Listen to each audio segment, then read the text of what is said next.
Good afternoon. Today we discuss about basic information on op-amp and ideal op-amp. What is inverting amp? What is non-inverting amp? This topic we will discuss. So before that, what is the op-amp? Op-amp. So op-amp, the basic information on op-amp. What is the purpose of op-amp? Already we know the amplifier.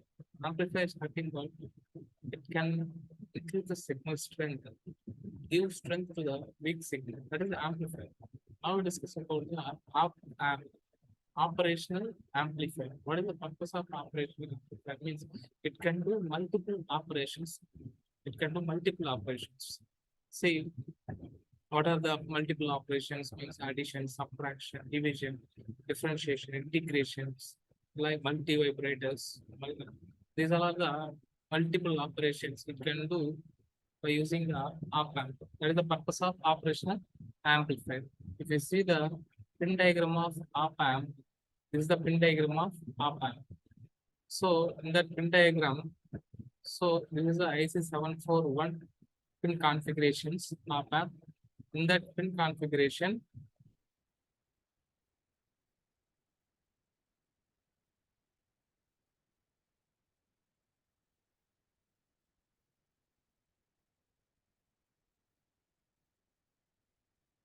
so here 8 pins is there. So first one is the balance here in the top amp, 2 input pins and 1 output pins. So in that 2 input pins, one is inverting input and another one is non-inverting input, and fourth pin is negative supply, which is minus VE, and seventh pin is plus VE, and eighth pin is NC, that is not connection, and first and fifth pin is balance. Another name is null offset value. The pin another name is 1 and 5 is null offset value. What is the purpose of this pin? We will discuss later. So before that, simply we are using main 5 pins. What are the 5 pins? Means 2, 3, 4, 7, 6. So second pin is inverting input, and third pin is non-inverting input, and fourth pin is minus VE, and seventh pin is plus VCC, and sixth pin is output. So this is the pin configuration. So these 2 and 3 are the input pins. One is inverting and another one is non-inverting. Now we discuss about the balance. That is, what is the purpose of 1 and 5th pin? First and 5th pin, that is balance. Here, what is the purpose of these pins? Means in that op-amp, if we without giving any input, we getting some output at the output pin. So this is the unwanted voltage we get in the output.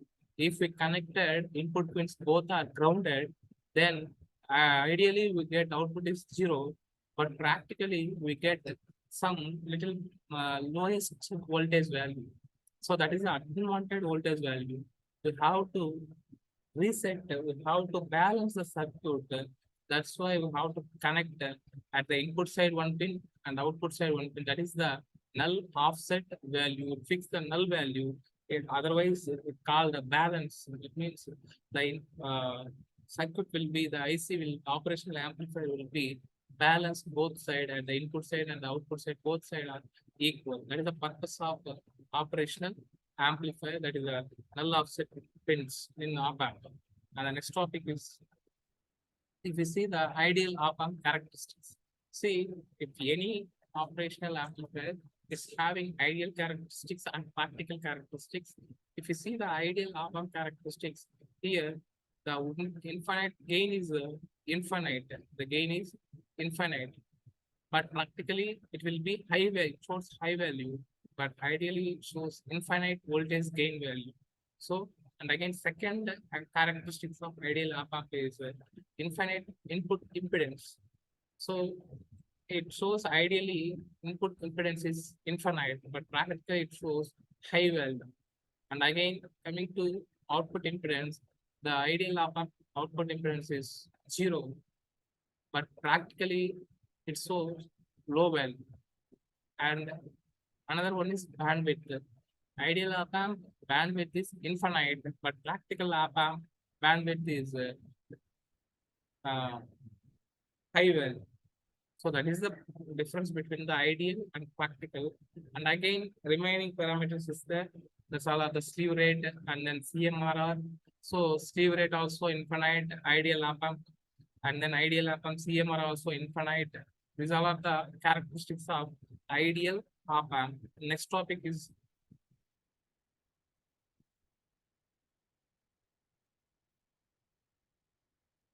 so inverting amplifier.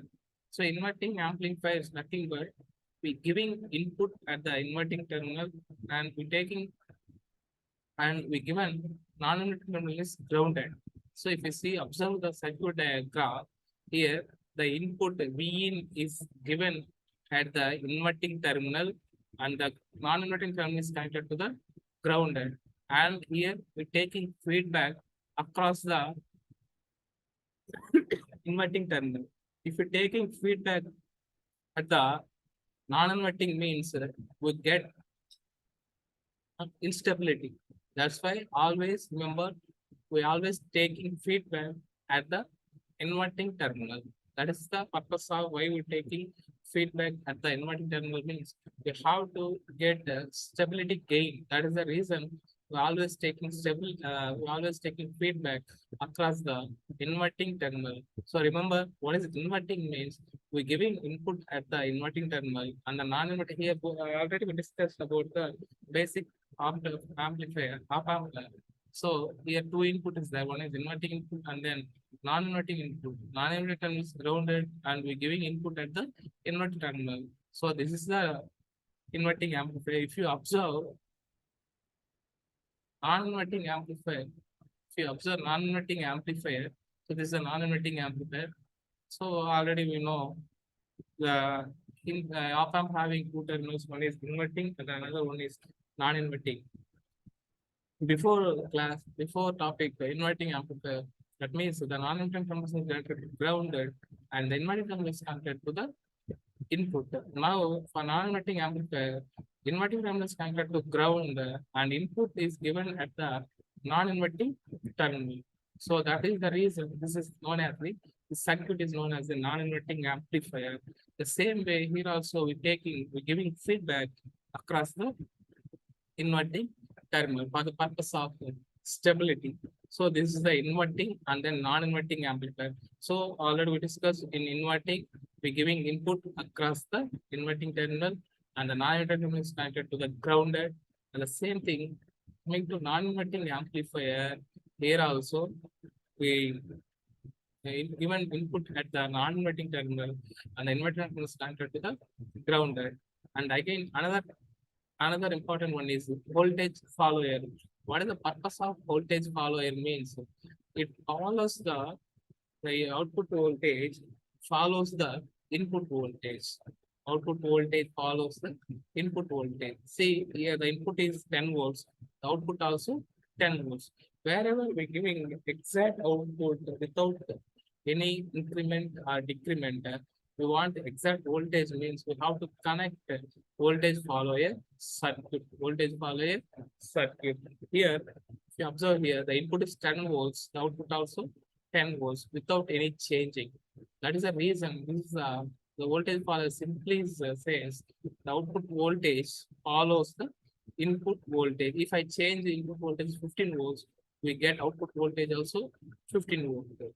That is the voltage follower. The another here, if you observe, if you want to find the gain of the voltage follower, what is the gain? Actually, the gain is the output by input. If you write the voltage follower gain, output voltage by input voltage, so output and input both are equal. That's why we get what is the gain for voltage follower? We get only one. The gain is one. That's why the voltage follower. Another name is unity gain amplifier. So here the unity gain represents the gain of the voltage follower is one unity. That is the reason the voltage follower another name is unity gain amplifier. Unity gain amplifier. And then voltage follower another name is buffer. So the buffer means same. So here input is same as output. That's why the voltage follower another name is buffer. So they remember these three names.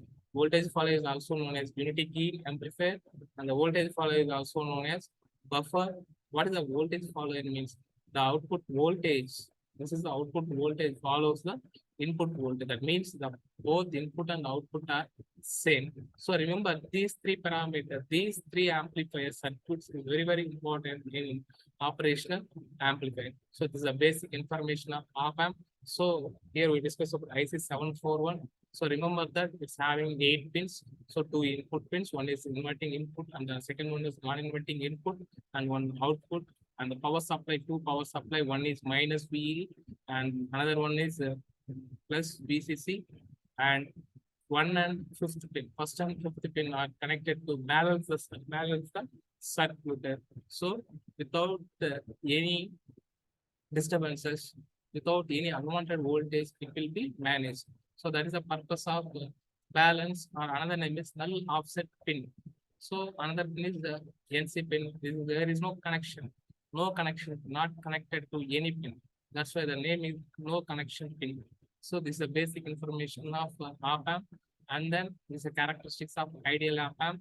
So you compare with the practical op-amp.